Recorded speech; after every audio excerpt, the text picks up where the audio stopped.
Good morning class Deepti Chaudhary महाविद्यालय से मैं आज आपके सामने बीएड फर्स्ट सेमेस्टर में हमारा टॉपिक है मनोविज्ञान की अध्ययन विधियाँ, यानी कि साइकोलॉजी में कौन कौन सी मेथड्स होती हैं जिनको हम लोग यूज़ करते हैं। तो यहाँ पे दो प्रकार से अध्ययन विधियाँ बताई गई हैं। पहली होती है प्रारंभिक और दूसरी है गौण। प्रारंभिक वे विधियाँ होती हैं जो सबसे पहले बनाई गई होती हैं, ठीक, जिनका निर्माण सबसे पहले किया गया होता है और जिनका उपयोग सबसे पहले हमने सीखा हुआ होता है। तो प्रारंभिक में यहाँ दो विधि हैं, अंतर्दर्शन विधि और बहिर्दर्शन विधि। अंतर्दर्शन विधि जिसे हम इनसाइट मेथड कहते हैं, आप तो जानते हैं कि अंतर्दर्शन जो विधि है इंट्रोस्पेक्शन मेथड, ये सबसे पहले विलियम वुंड ने प्रतिपादित की थी, ठीक है। तो विलियम वुंड ने ये बताया था कि यदि हमें किसी व्यक्ति के मस्तिष्क को समझना है, उसकी मानसिक क्रियाओं को समझना है, उसकी चेतना को, उसकी प्रत्यक्षीकरण को, उसकी संवेदना को, सारी चीज़ों को, उसकी जो स्मृति है, थिंकिंग है, थॉट है, डिसीजन है, इमोशन, मोटिवेशन, सबको अगर हमें समझना है तो हमें व्यक्ति के अंदर झांक कर देखना पड़ेगा। इसका मतलब है कि हमें अंतर्दर्शन करना होगा, ठीक। तो अंतर्दर्शन मतलब व्यक्ति अपने अंदर झांक करके देखे कि वास्तव में वो किसी भी चीज़ के बारे में क्या जानता है, क्या महसूस करता है, उसे अंतर्दर्शन विधि कहते हैं।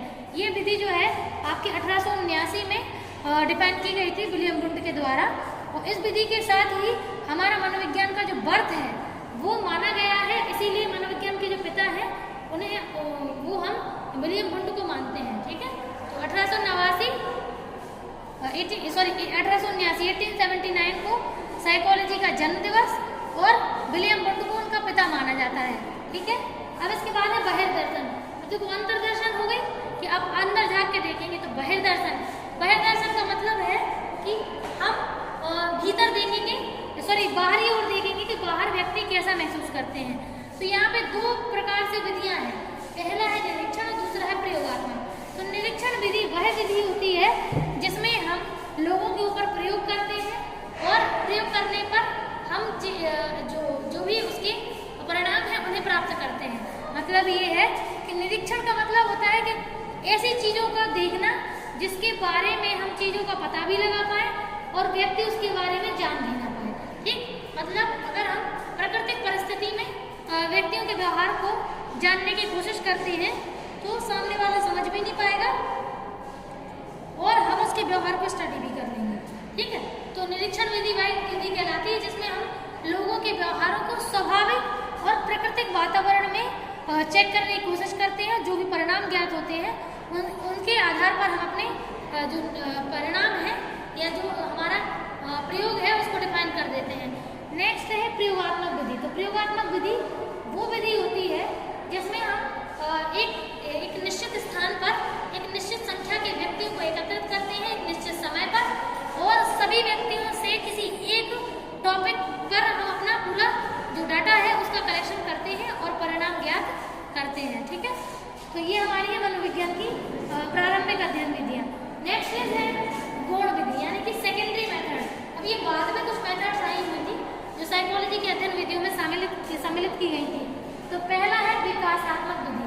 विकासात्मक का मतलब है कि जो विधि डेवलपमेंट को देखे, यानी कि डेवलपमेंट को जानने के लिए की जाने वाली प्रयोग विधि विकासात्मक विधि कहलाती है। नेक्स्ट है मनोविश्लेषणात्मक विधि। तो ये विधि सिगमंड फ्रॉइड के द्वारा प्रतिपादित की गई थी। 1900 शताब्दी स्टार्ट हो रही थी उस समय, ठीक। तो 20th सेंचुरी स्टार्ट हो रही थी उस समय की बात है, यहाँ से 100-150 साल पुरानी बात है।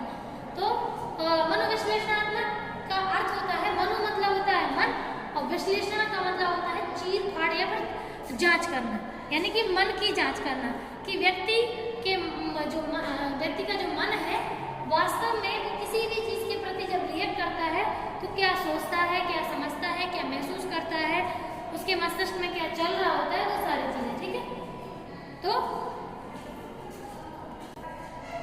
तो ये जो है जब जैसे मान लीजिए आप तो जानते हैं कि कोई भी व्यक्ति की लाइफ में बहुत सारी ऐसी चीज़ें होती हैं जो वो किसी से शेयर नहीं कर सकता। कभी कभी तो वो उससे भी शेयर नहीं कर सकता जिससे वो सारी चीज़ें शेयर करता है। तो इसका मतलब ये है कि उसका जो मनोविश्लेषणात्मक स्तर है, उसके मन के अंदर इतनी सारी चीज़ें छुपी हुई हैं उसके अचेतन मन में, ठीक, जो वो मतलब चेतना में नहीं ला सकता, ठीक। तो चेतन और अर्धचेतन और अचेतन, ये तीन जो मन की अवस्थाएं हैं ये सिगमंड फ्रॉइड के द्वारा दी गई थी और इन विधियों में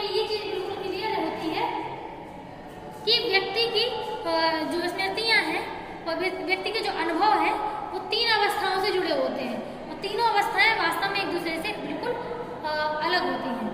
नेक्स्ट है हमारी तुलनात्मक विधि। तुलनात्मक विधि का मतलब होता है ऐसी मेथड जिसमें जैसे मान के चलिए अगर हम कुछ प्रयोग इंसानों पर नहीं कर सकते, लीगल नहीं है, तो वो प्रयोग हम जानवरों पर करेंगे।